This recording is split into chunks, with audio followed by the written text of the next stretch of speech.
जय हिंद, जय भारत, भारत माता की जय। तो आखिरकार दोस्तों मैं पहुंच गया चंडीगढ़ बस स्टैंड। अब यहाँ से जाऊंगा ताऊ देवीलाल स्टेडियम।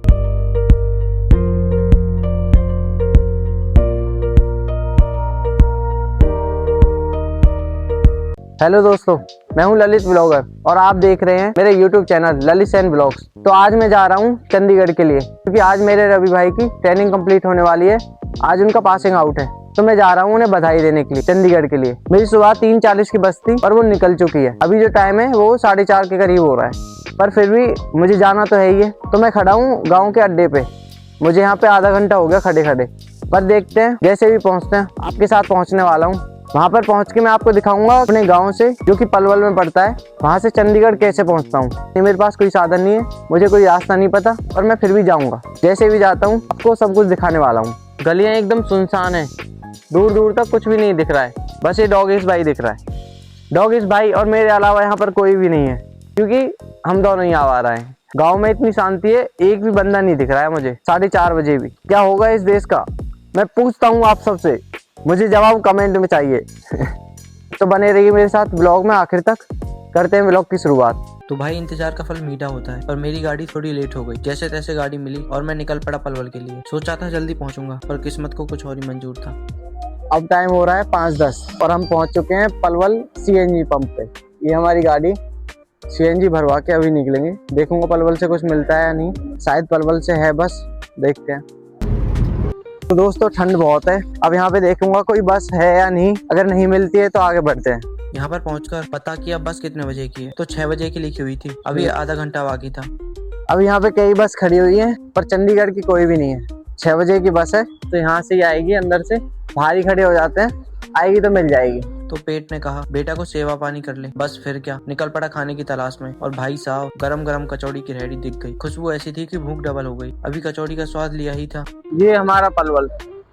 तो पता चला 6 वाली बस कैंसिल, अब आएगी 6:30 बजे। मतलब आज सारा टेस्ट मेरा ही होना था क्या। खैर बस आ गई और भाई ने फुर्ती दिखा के अपनी मनपसंद सीट पर कब्जा कर लिया। बहुत इंतजार करने के बाद आखिरकार हम बैठ गए हैं बस में। अब हम पूरी तरह से तैयार हैं चंडीगढ़ पहुंचने के लिए। अब तो मैं और मेरी पूरी सीट सोकर ही दिल्ली पहुंचूंगा। अब मैं यहाँ पे ओढ़ूंगा अपनी चादर, पसर के सो जाऊंगा आराम से।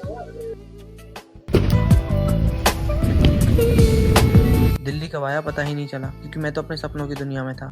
तो दोस्तों अभी आ चुके हैं हम कश्मीरी गेट, महाराणा प्रताप अंतर्राष्ट्रीय बस अड्डा कश्मीरी गेट। यहाँ पे कुछ टाइम के लिए रुकी है बस। अगर चाय वाय कुछ पीनी है तो पी सकते हैं यहाँ पे। ये भी इधर ही गिर गया था। दिल्ली से फिर हम बढ़े पानीपत की तरफ। बस रुकी तो हमने भी हाथ साफ कर लिया फ्रूटी और चिप्स पर। भाई सफर लंबा हो और चटर पटर न हो तो मजा नहीं आता।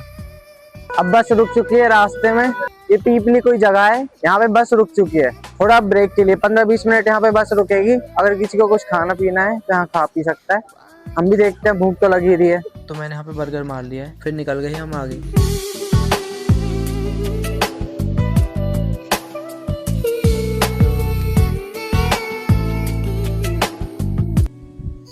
तो आखिरकार दोस्तों मैं पहुंच गया चंडीगढ़ बस स्टैंड।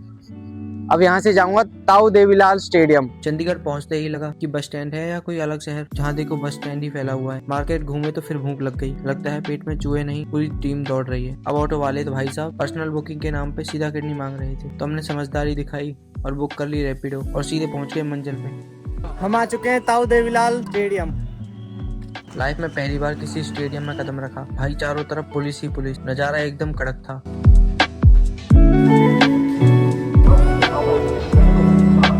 ग्राउंड में परेड की तैयारी चल रही थी। इतने सारे भाई बहन आज अपनी जिंदगी की नई पारी शुरू कर रहे थे। देखकर छाती चौड़ी हो गई। अब बारी थी भीड़ में अपने घर वालों को ढूंढने की। बड़ी मशक्कत के बाद मौसी और भाभी मिल तो गई, पर असली टास्क तो अभी बाकी था, रवि भाई को ढूंढना। भारत की प्रभुसत्ता और अखंडता पूर्ण रखूंगा।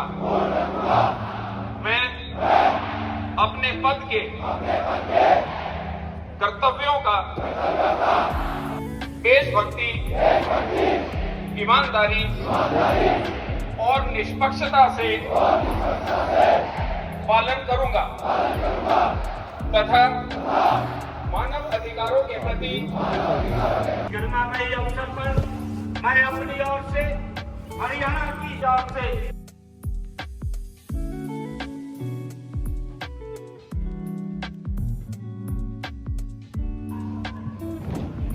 5061 हमारे प्रशिक्षणार्थी पूर्ण सिपाही का दर्जा प्राप्त करने के बाद अब इस मार्च पास्ट में हिस्सा लेते हुए सलामी मंच के सामने से अपनी अपनी कंपनियों में बारी बारी से गुजरेंगे। तेज चाल में चलते हुए मंच के सामने पहुंचकर वे मुख्य अतिथि महोदय का अभिनंदन, उनका अभिवादन करेंगे, उन्हें सलामी देंगे।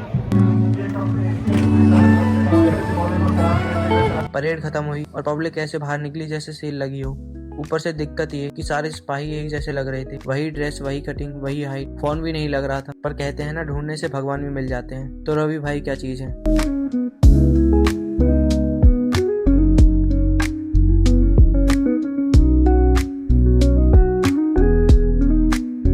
मिल गए हमारे भाई। रवि भाई से मिलकर जो खुशी हुई वो आप इस वीडियो में देख सकते हो। और पूरी फैमिली कितनी खुश है। मौसी और मौसा जी अपने बच्चे को देखकर कितनी खुश हैं और उन्हें कितना गर्व है, ये आप अंदाजा भी नहीं लगा सकते। तो दोस्तों, कैसा लगा आपको ये मेरा छोटा सा सफर, कमेंट में बताओ और भाई के चैनल को सब्सक्राइब करना मत भूलना। मिलते हैं अगले व्लॉग में, तब तक के लिए राम राम। जय हिंद, जय भारत, भारत माता की जय।